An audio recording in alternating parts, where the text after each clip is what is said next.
Сәлем достар, қалдарыңыз қалай? Бүгінгі сабақта кардиотониктер талқылайтын боламыз. Кардиотониктер дегеніміз олар жүрек жеткіліксіздігі кезінде қолданатын препараттар.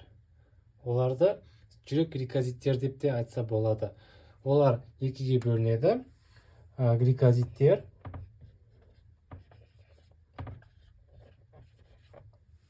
екіншісі гликозиттік емес топтар.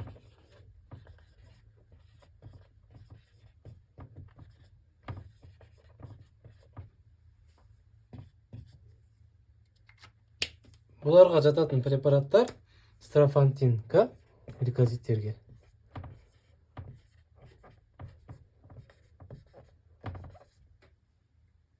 Каргликон,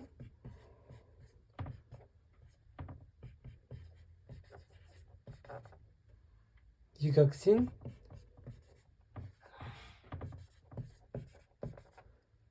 дигитоксин.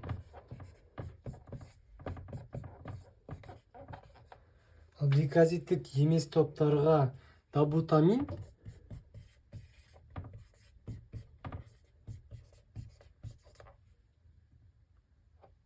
милиринон,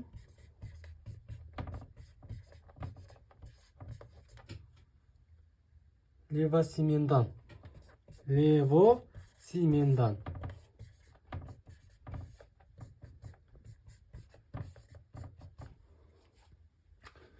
Достар, тағы бір қайталап өтемін. Гликозиттерге жатады строфантин К, каргликон, дигоксин, дигитоксин. Ал гликозиттік еместерге добутамин, милиринон, левосимендан. Осыны жаттап алыңыздар. Достар, жүрек гликозиттерінің әсер ету механизмін оқымай тұрып, біз физиологияны бір қайталап алайық. Сол кезде сіздер жақсы түсінетін боласыздар. Мұна 4-пен сызып қойғаным, ол бізде кардиомиоцит деп аталынады. Кардиомиоциттің ішінде тропонин С бар, актин, миозин бар. Енді көлденең салалы бұлшықеттермен салыстырып көрейік осы кардиомиоциттерді. Көлденең салалы бұлшықеттерде бізде тропонин С жоқ. Неге? Себебі тропонин С ол только жүректе бар, біріншіден. Екіншіден, тропонин С кәдімгі бұлшықеттерге керегі жоқ, өйткені олар ұзақ уақыт жиырылу фазасында тұруы керек. Өйткені біздің өмір сүруіміз үшін. Ал тропонин С-ның осы жүректегі қызметі актин мен миозинді қосып, актин мен миозинді ажырату. Яғни, только бір уақытта ғана. Мысалы, тропонин С осы кезде алынып кетсе, актин мен миозин қосылады, систола фазасы болады. Систола фазасы. Ал егер тропонин С орнына келетін болса, диастола, жүрегі демалады. Осылай. Яғни, актин мен миозиннің бір-бірімен қосылып кетпес үшін осы тропонин С керек. Яғни, бұл жерде олардың бір уақытта қозып, бір уақытта босаңсуына ғана жауап береді. Мысалы, систола сатысы 4 секунд болса, диастола сатысы 2 секунд болды деп есептейге, ол келесі уақытта да оны 4 секунд жирады. Ал диастола 2 секунд демалады. Яғни, осылай олар 1 минуттың ішінде осылай ғана соғуы керек. Яғни, осы кезде ЧСС деген ұғым шығады. Яғни, 60 рет ғана. Бұл жерде хаоспен соқпайды. Өйткені жүректің қызметі қанды айдау. Біздің бүкіл ағзаларымызға, перифериялық ағзаларымызға қанды тұрақты түрде нормамен жеткізіп отыру керек. Ал егер ол, мысалы, 20 секунд демалып, 2 секунд жиырылса, аритмия болып кетсе де, уже бізге не болады? Жүрек қанды дұрыс айдамайды деген сөз. Осы кезде біз түсінеміз тропонин С-ның қызметін. Тропонин С-ның қызметі өте маңызды. Енді осы тропонин С-ны жұлып, қайтадан орнына келіп отыратын бір фактор бар. Ол факторның аты кальций деп аталынады. Кальций бізден сырттан осы кардиомиоциттің ішіне неден кіреді? Ел типті каналдардан кіреді. Ел типті каналдан кальций сырттан кіреді. Осы жерге дейін келеді. Ол тропонин С-ны жұлып, осы кезде жүрегі жиырылады, систола фазасына ауысады. Осыны біз систола деп атаймыз. Тропонин С-ны жұлып алатын осы кальций. Енді бұл кальцийдің шамасы жетпейді. Сырттан кіретін кальций аз. Енді осы кезде бізде ретикулум деген құрылым бар. Кардиомиоциттің ішінде тұрады. Саркоплазматикалық ретикулум, жаттап алыңыздар, СПР деп қысқартамын. Бұның ішінде бізде кальцийдің депосы бар. Кальций, когда кірген кезде, осының рецепторына әсер етеді. Кальцийді бері қарай шығарады да, тропонин С-ны не істейді?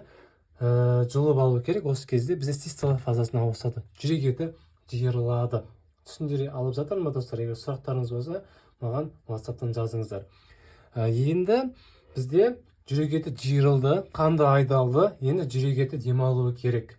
Енді осы кезде кальций сыртқа шығады. Енді осы кальцийді сыртқа шығаратын нәрсе, ол бізде осы СПР-дің ішіндегі тағы бір рецептор бар. Оның аты біз фосфолаван дейміз. Фосфолаван.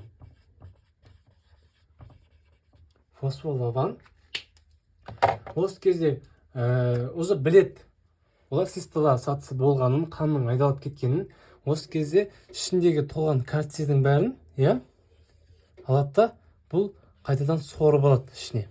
Короче, осылай сорып депоға сақтап отырады. Енді келесі, ішінде тағы бір кальций қалды. Примерно 40% кальций осының ішінде қалып қалады. Мынаның ішінде 60% бар, Енді мынау алады, бұл 40% қайтадан тропонинсаны не істеп жіберуі мүмкін? Жұлып алып, қайтадан жүрек етін жиырып жіберуі мүмкін. Сол үшін біз не істейміз? Осы кальцийді қайтадан шығарып жіберу керек. Осы кезде мынандай механизмдер бізге көмектеседі. Сырттан осы кезде автоматты түрде натрий кіреді. Натрий автоматты түрде сырттан келеді. 3 натрий кіреді. Сырттан бізде, қазір айтам, калиймен алмасады. 3 натрий бірінші шығады екен, кешірім сұраймын достар. 3 натрий сыртқа шығады. Ішінде болады натрий. Осы кезде калий ішке кіреді. Сосын мына жақтан натрий кірді ғой, шықты ғой, мына 3 натрий. 3 натрий мына жаққа қайтадан келеді, екінші атифазалық жолға. Натрий кіреді, қайтадан келеді. Мына жақта 40% кальций осымен шығып кетеді. Қайтадан айтамын достар, қараңыздар, дұрыстап тыңдаймыз. Енді 40% кальцийді шығарып жіберу керек. Бұл кезде 3 натрий сыртқа шығады, 2 калий кіреді. Сосын мына жаққа шығып кеткен натрий, сыртқа шығып кеткен натрий, жасушаның сыртына қайтадан кіреді, былай қарай. И 40% кальцийді алады, сыртқа шығарып жібереді. Кальций шықты. Енді түсіндіңіздер ме? Жүрек еті осылай жиырылады, и осылай босаңсиды. Осыны біз систола, диастола деп атаймыз. Енді сердечный гликозид, например, дигоксин деген препарат, ең көп қолданатын дигоксин. Осы кезде осы атифазалық жолды жауып тастайды. Бұл жол жабылғаннан кейін, натрий сыртқа шықпайды, калий кірмейді. Калий кірмегендіктен, натриймен уже алмаспағандықтан кальций іште қалып қояды. Мына 40% кальций іште қалып қояды. Кальций іште қалып қояды.